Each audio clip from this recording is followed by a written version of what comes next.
Yeah, okay, so we're going to change directions ever so slightly. We're going to talk about a Canadian politician. He is the leader of the New Democratic Party here in Canada. His name is Jagmeet Singh. He is, gosh, he's about my age, actually. Very charming. Much better looking than I am. He's a Sikh. And the New Democratic Party, the one that he leads, is our left of center party. Are they left enough for me? No, I don't believe they're left enough for my understanding of Christ, but they are our left of center party.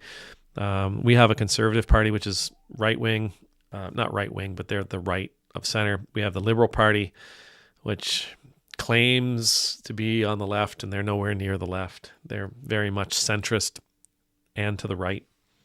And then we have the New Democratic Party.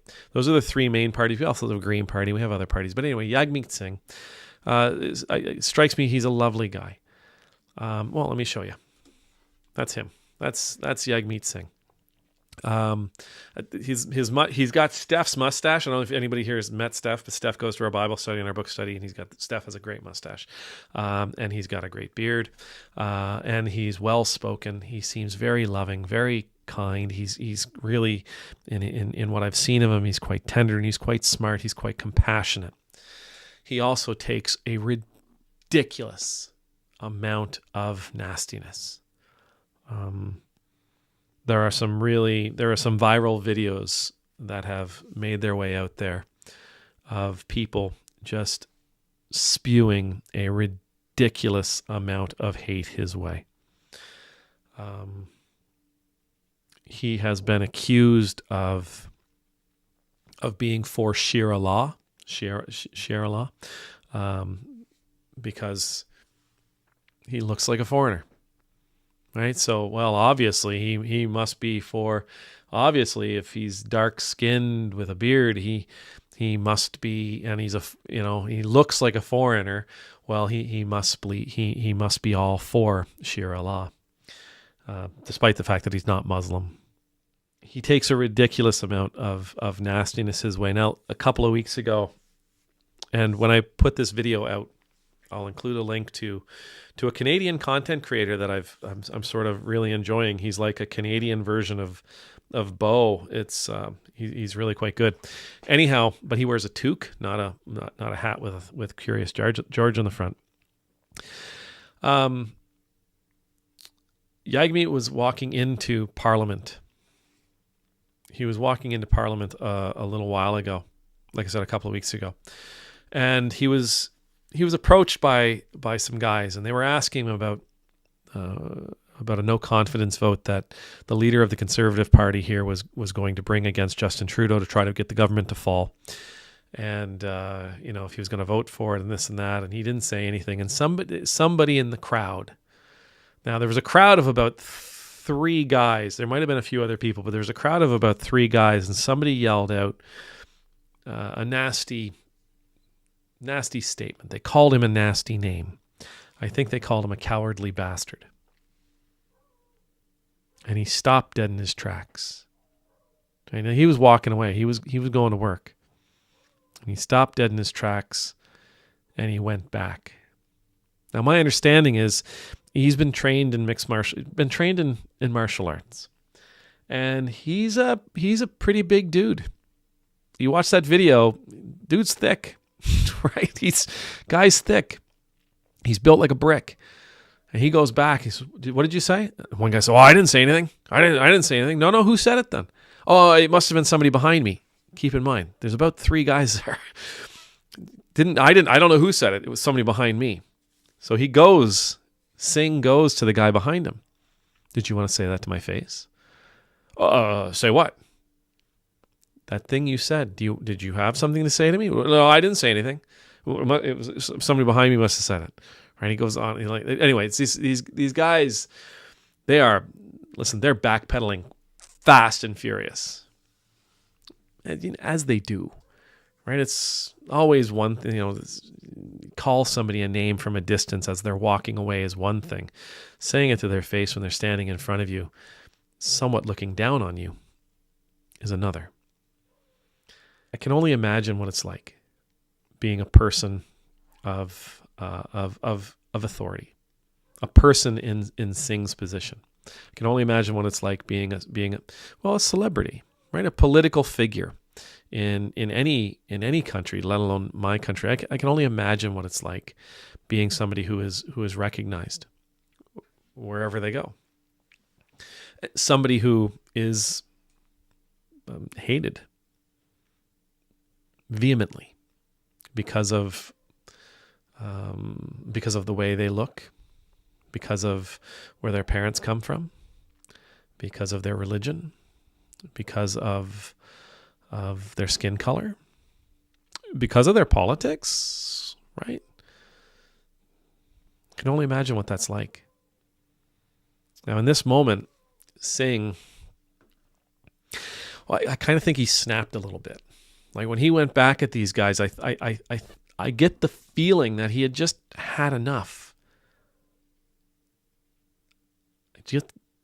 Again, what he has to deal with on a regular basis, and this is just the stuff that we know. We don't know about the letters he would receive. We don't know about the emails he would receive. We don't know about the comments that he might see. We don't know about the stuff that people would be saying about him, about his family, about his aspirations, about his mom, his dad, his wife, his kids. We don't know any of that stuff. And then these guys said what they said.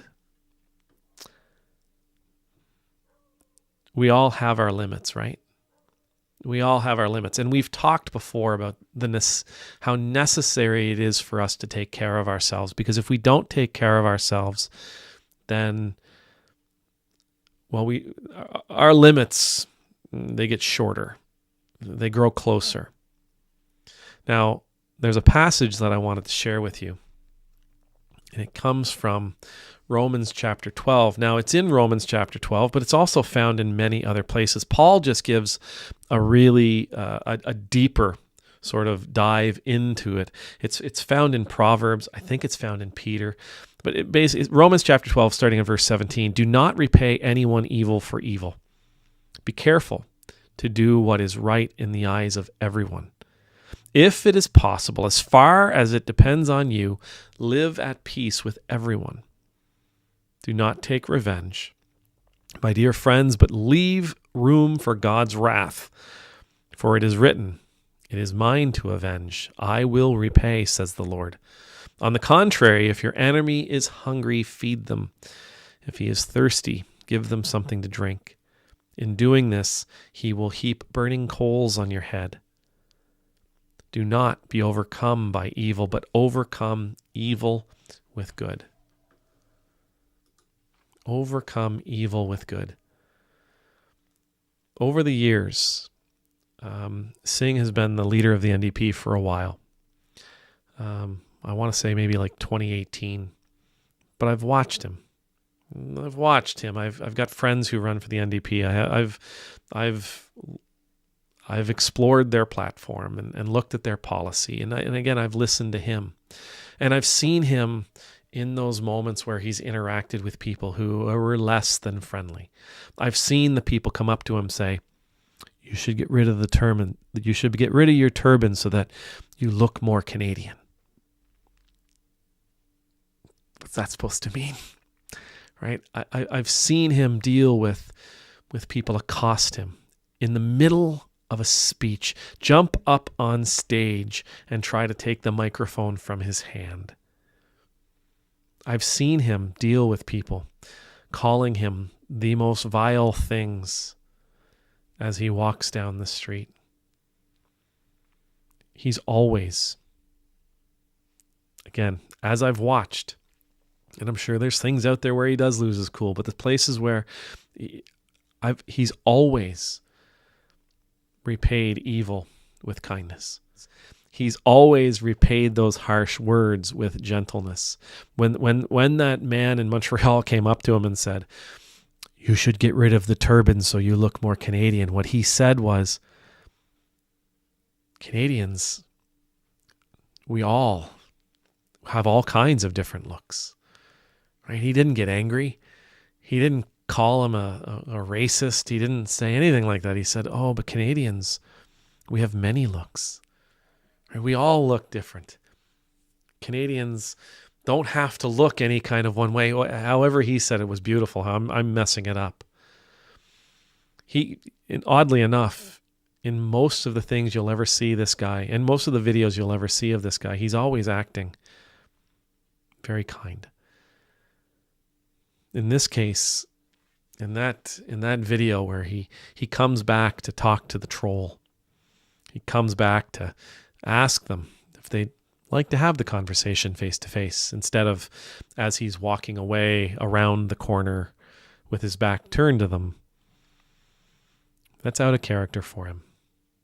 And the truth is, when we do that, we can't win. There's no winning, right? There is no winning going back and saying, hey, do you want to say that to my face? There's no winning. You're giving them what they want. You're feeding them.